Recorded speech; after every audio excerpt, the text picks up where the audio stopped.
Hello everyone, I am Dr.A. Vijayalakshmi from Wales Institute of Science, Technology and Advanced Studies, Pallavaram, Chennai, Tamil Nadu. In this module, I will be discussing briefly about phytosomes. For several decades, medicinal plants and their bioactive components have long been utilized in the pharmaceutical industries for treating various ailments. But it faces challenges such as poor solubility, low bioavailability, poor absorption, and chemical instability. Example for phytocompounds which has poor water solubility is artemisinin, curcumin, resveratrol, ellagic acid, and for drugs with phytocompounds with low bioavailability is boswellic acid, betulinic acid, anthographolite, camphorol. And example for poor absorption is quercetin and curcumin, and chemical instability is theoflavin and resveratrol. The inadequate absorption of active phytochemicals arises from the large multi-ring structures of polyphenols, which hinders with their passive absorption mechanism, and low solubility of active compounds in water or lipids, impeding their passage across the outer membrane of gastrointestinal cells. Also, during digestion process, some of the phytoconstituents may undergo significant modifications in the molecular structures, thereby affecting its bioactivity. And different methods have been proposed for generating effective carrier systems to enhance the bioavailability of phytochemicals. Example like liposomes, neosomes, phytosomes, polymeric nanoparticles, gold nanoparticles, nanoemulsions, solid lipid nanoparticles, graphene nanoparticles, silica nanoparticles, and mesoporous nanoparticles. Among them, the nanovesicles have been introduced as promising candidates for the delivery of insoluble phytochemicals. Due to the easy preparation of the bilayered vesicles and their adaptability, they have been widely used and approved by the scientific literature. So the term phytosomes, phyto means plants and somes means cells. So it is a combination of phospholipids and plant derived compounds which is used to increase the bioavailability of phytochemicals. These vesicular drug delivery systems engineered to enhance the absorption and bioavailability of poorly soluble drugs. These phytosomes are the vesicular drug delivery system which enhances the absorption bioavailability of low soluble drugs, and the phytosomes will provide as an envelope and coating around the active constituents of the drug. The phytosomes are prepared by attachment of the secondary metabolites to the phosphatidylcholine. So resulting in the formulation, it increases the solubility, enhances better absorptions, which leads to increased pharmacokinetic and pharmacodynamic properties when compared with the conventional herbal extracts. And the advantages of this phytosomes is enhancement of drug bioavailability, which improves the diffusion of drug through the skin. So it is suitable for dermal drug delivery systems, and also it increases the absorptions and protects the phytoconstituents by the destruction of the gut bacteria and by digestive secretions. So this is a picture representation in which phospholipid contains two portion. One is a hydrophilic portion, which is known as head, and the tail portion is a lipophilic in nature. And the herbal extract, based on its solubility in water and lipid, it will be bonded with the phospholipids. And one more formulation is known as liposomes, in which phosphatidylcholine will serve as a carrier molecule, which is common for both phytosomes and liposomes. But what is the difference means, in liposomes, no chemical bond is formed and the phosphatidylcholine molecules will just surround the secondary metabolites present in the plant extract. Whereas in phytosomes, the secondary metabolites will combine or complex with the phosphatidylcholine. So these are the for the formulation of a phytosome. These are the four essential components. One is the phospholipids, phytoactive constituents, solvents, and pH. The phospholipids is mainly present in egg yolk and also the plant seeds like soya bean, and they are considered to be present largely in the natural sources also. And phospholipids produced in an industrial settings are available as for commercial purpose. Uh, and the example for uh, the phospholipids are phosphatidylcholine, phosphatidylethanolamine, phosphatidylserine, phosphatidic acid, phosphatidylol, inositol, etc.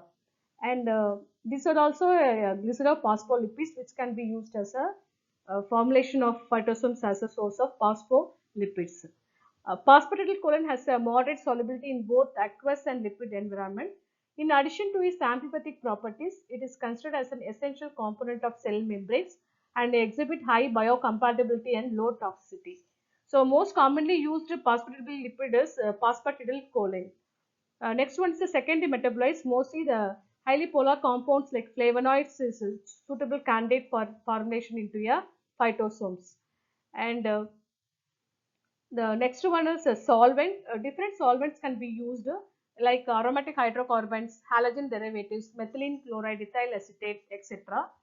And recently, protonic solvent like ethanol methanol is also a solvent of choice for the formulation of phytosomes. Of these two, ethanol is most commonly preferred because it leaves fewer residues that which will causes less damages. And the proportion of mixing the secondary metabolites with plant extract and phosphatidylcholine is either we can follow a molar ratio ranging from 0.5 to 2, or we can follow a stoichiometric ratio of 1 is to 1, and this 1 is to 1 is considered to be most efficient for preparing the phytosomes because it enhances interaction between the two components. The next one is maintenance of the pH. Most commonly used buffering agent is saline phosphate buffer and ethanol tris buffer, and both will maintain a pH of about 6.5. And the purpose of maintaining the pH is to maintain the hydration of the phytosomes. So various methods for the preparation of phytosomes, and we can categorize into traditional methods and non-traditional method. Traditional method includes anti-solvent precipitation technique, rotary evaporation technique, solvent evaporation technique. These are the most commonly used method for the formulation of phytosomes, and also include non-traditional methods like supercritical fluid techniques and gas anti-solvent technique. Supercritical fluid methods can use to change the size, shape and morphology of the phytosomes in addition to other benefits. And in supercritical fluid techniques, we can use carbon dioxide as an anti-solvent to reduce the solid solubility in the solvent. The next to gas anti-solvent technique, the substance here is injected into the solution within the closed chamber from the bottom of the chamber for ensuring the uniform mixing. As a result of carbon dioxide gas dissolving, the organic solvent's ability to dissolve the solute is reduced, leading to the precipitation of the solute. The particles are then collected and washed with extra anti-solvent to eliminate any remaining solvent. But the traditional method involves the three important steps. One is the mixing of the phospholipids and herbal compounds in a suitable solvent, and allowing for a certain period of time for the hydrogen bond formation between the phospholipids and the secondary metabolites present in the plant extract, and the wrapping of the non-polar tail around the polar compound. These three steps will be present in all the formulation of the phytosomes. The first method is anti-solvent precipitation technique, in which a fixed amount of the phospholipids and herbal extract was selected, and we can use any of the suitable ratios, molar ratios or stoichiometric ratios, and it is taken in a round bottom flask, and the mixture is reflexed with 20 ml of dichloromethane solvent for 2 hours at a specific temperature. After 2 hours, the mixture was concentrated to 5 to 10 ml, and to this 20 ml hexane was added which precipitate the phytosomes, and the precipitate was collected, dried and passed to sieve number 100. So the next method is rotary evaporation technique, in which a specified amount of herbal extract was mixed with phospholipid, and it is dissolved in 30 ml of tetrahydrofuran, and it is stirred for 3 hours. So at the temperature of not exceeding 40 degree, at this temperature a thin film was formed. To this N-hexane was added which precipitate the phytosomes, thin filmed phytosomes. After the precipitate was collected and dried, it passed to sieve number 100. In the solvent evaporation technique, The herbal extract is mixed with the specific quantity of phospholipids in a round bottom flask, and the solution was refluxed with 20 ml acetone for 2 hours at a temperature between 50 to 60 degrees centigrade. Then the mixture was concentrated to 5 to 10 ml and filtered to collect the precipitate. The precipitate was finally stored in an amber colored bottle. Next comes the evaluation of the phytosomes. These are the various parameters for the evaluation of the phytosomes. The particle size of the developed phytosomes was determined using DLS, dynamic light scattering, or by using SEM analysis, scanning electron microscopy. The next parameter is entrapment efficiency. Entrapment efficiency refers to the percentage of the drug that is effectively encapsulated within the nanoparticle. It can be assessed by using ultra-centrifugation method. In this method, the amount of phytosomes entrapped can be estimated by diluting with methanol and subjected to centrifugation at 10,000 rpm for 30 minutes at minus 40 degrees centigrade on a cooling centrifuge. The supernatant liquid is collected and the quantity of entrapped extract is determined by using UV spectrometer. And from this analysis, the higher entrapment efficiency can enhance the stability and bioavailability, and also it controls the release of phytochemicals. The next one is FTIR, Fourier transform infrared spectroscopy, which is used to determine the molecular interactions between the extract and phospholipid. Next one is DSC, differential scanning calorimetry, which is used to determine the compatibility and thermal stability of the sample, and that extract phospholipid and its combinations, which is heated at 50 to 200 degrees centigrade per minute from 0 to 400 degrees centigrade using an aluminum cell in a nitrogen atmosphere. This DSC determines the temperature at which the phytosome decomposes or undergo any phase changes.